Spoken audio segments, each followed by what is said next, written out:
Hello friends. சாகிற தருணத்தில் கூட இந்த நச்சுகள் அவங்க செஞ்ச தவற உணர மாட்டாங்க, திருந்த மாட்டாங்க. கடைசி நொடி வரைக்கும் தன்னோட அந்த ஒரு பொய்யான நம்பிக்கையை கைவிட மாட்டாங்க. அவங்க வாழ்ந்துட்டு இருக்கிற அந்த ஒரு ஃபேண்டஸியான உலகத்தை விட்டு வெளியே வர மாட்டாங்க. அவங்க உருவாக்கி வச்சிருக்கிற அந்த கற்பனையான உலகத்துக்குள்ளே தான் அவங்களோட மரணமும் நிகழும். இந்த நச்சுகளை பொறுத்த வரைக்கும் எப்பயுமே அவங்க தான் விக்டிம் இல்லையா? ஸோ மூச்சு அடங்க போகிற அந்த கடைசி வினாடியில் கூட அவங்க பண்ணதெல்லாம் சரி அப்படின்னு தான் அவங்க முழு மனசோடு நம்புவாங்க. இதில் இன்னொரு ஃபேக்டும் இருக்குது. ஒருவேளை இந்த நச்சுகள் சாகிற தருவாயில் அவங்க செஞ்ச தவறையெல்லாம் உணர்ந்து திருந்திட்டாங்கன்னா, அப்போது கடவுள்கிட்ட போன பிறகு அவங்க செஞ்ச தப்பையெல்லாம் ஒத்துக்க வேண்டியதாக போயிடும்.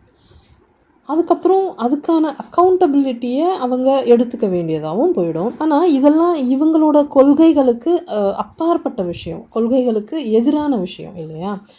இவங்களுக்கு வந்துட்டு அவங்க செஞ்ச தப்புக்கு பொறுப்பேற்றுக்கிற அந்த பழக்கமே கிடையாது. அப்படிங்கிறதுனால அதே கொள்கைகளோடையும் அதே டாக்ஸிக் மென்டாலிட்டியோடையும் மறுமைக்கும் போகிறதுக்கு இவங்க முடிவு பண்ணிடுவாங்க. ஸோ இவங்க வாழ்ந்த காலம் வரைக்கும் அவங்களோட லைஃப்பை எப்படி ஒரு கேமாக பார்த்து கேமாக விளையாடி வாழ்ந்து முடித்தாங்களோ அதே மனநிலையோடு தான் மறுமைக்கும் இவங்க போவாங்க. பூமியில் வாழ்ந்த வரைக்கும் எப்படி எல்லாத்தையும் ரொம்ப அசால்ட்டாக ஹேண்டில் பண்ணாங்களோ அதே மாதிரி அங்கே போயிட்டு கடவுளையும் பார்த்துக்கலாம் அப்படிங்கிற அந்த ஒரு முழு நம்பிக்கையோடு தான் அங்கேயும் கிளம்புவாங்க. நச்சுகளோட வித்தியாசமான அந்த லாஜிக்ஸ் படி யோசித்து பார்த்தா இங்கே நடந்த அதே கூத்து தான் அங்கேயும் நடக்கும். கடவுள் கேட்குற கேள்விக்கெல்லாம் சம்மந்தமே இல்லாமல் பதில் சொல்லி சர்க்குலர் கான்வர்சேஷனில் கடவுளை சுத்தலில் விட்டு கன்ஃபியூஸ் பண்ணுவாங்க, கடவுளை கேஸ்லைட் பண்ணுவாங்க. என்னை ஒரு மோசமான குடும்பத்தில் பிறக்க வச்சு என்னோடய குழந்தை பருவத்தை நரகமாக மாற்றினது நீங்கள் தான் அப்படின்னு சொல்லி கடவுளை குற்ற உணர்ச்சிக்கு ஆளாக்குவாங்க. என்னோடய லைஃப் இப்படி நாசமாக்கினதே நீங்கள் தான் அப்படின்னு சொல்லி கடவுள் மேலேயே ப்ளேம் ஷிஃப்ட் பண்ணுவாங்க. பூமியில் நான் வாழ்ந்த வரைக்கும் என்னை சுற்றி இருந்த எல்லாருமே எனக்கு துரோகம் பண்ணணும்னு நினச்சாங்க, என்னை அழிக்கணும்னு நினச்சாங்க, நான் நல்லபடியாக நிம்மதியாக வாழவே கூடாதுன்னு நினச்சாங்க. ஸோ இவங்கக்கிட்ட இருந்தெல்லாம் என்னை காப்பாற்றிக்கிறதுக்காக தான் நான் இப்படியெல்லாம் பண்ண வேண்டியதாக போச்சு. ஸோ பூமியில் நடந்த எல்லா விஷயங்களுக்கும் நீங்கள் தான் பொறுப்பேற்றுக்கணும் அப்படின்னு சொல்லி இவங்க செஞ்ச தப்புகளுக்கான அந்த அக்கௌண்டபிலிட்டியை கடவுள் பக்கம் தள்ளி விட்டுருவாங்க. ஆனால் எப்படி பார்த்தாலும் இவங்க எவ்வளவு தான் முட்டி மோதினாலும் கடவுள்கிட்ட இவங்களோட பருப்பு வேகாதுன்னு வச்சுக்கோங்க. கடைசி ஆயுதமாக கடவுள்கிட்டையே இவங்க கோஸ்டிங் பண்ணாலும் பண்ணுவாங்க.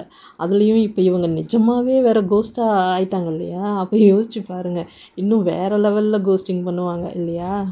ஆனாலும் இவங்களை துரத்தி பிடிச்சி இவங்க செஞ்ச தப்புக்கான தண்டனையாக இவங்களை வந்துட்டு எண்ணெய் சட்டியில் போட்டு வறுத்தெடுக்கிறாங்கன்னு வச்சுக்கோங்களேன். அப்போ என்ன பண்ணுவாங்க, விக்டிம் ட்ராமாவை ப்ளே பண்ண ஆரம்பிச்சிருவாங்க.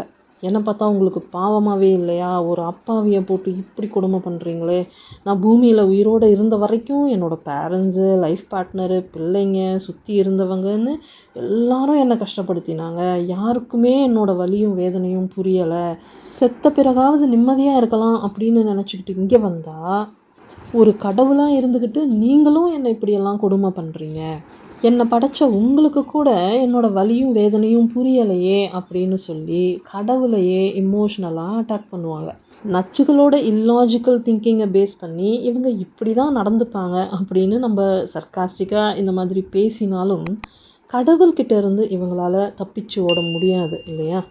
இந்த நச்சுகள் எவ்வளோ தான் இவங்களோட அறிவையெல்லாம் யூஸ் பண்ணி என்ன தான் ட்ராமா போட்டாலும் இவங்க செஞ்ச தவறுகளுக்கான தண்டனை கண்டிப்பாக இவங்களுக்கு லைனாக கிடைக்க தான் போகுது. நம் ராஜதந்திரங்கள் அனைத்தும் வீணாகிவிட்டதே, இன்னும் பயிற்சி வேண்டுமோ? இந்த மாதிரி ஆட்கள் கிட்ட நம்மளை கோத்து விட்டு வேடிக்கை பார்த்தாங்கல்ல, ஸோ இனிமே இவங்களாச்சு கடவுளாச்சு அவங்களோட பிரச்சனையை அவங்களே பேசி டீல் பண்ணிப்பாங்க. நீங்கள் பத்திரமா இருங்க, பாதுகாப்பாக இருங்க, சந்தோஷமாக இருங்க. Bye friends.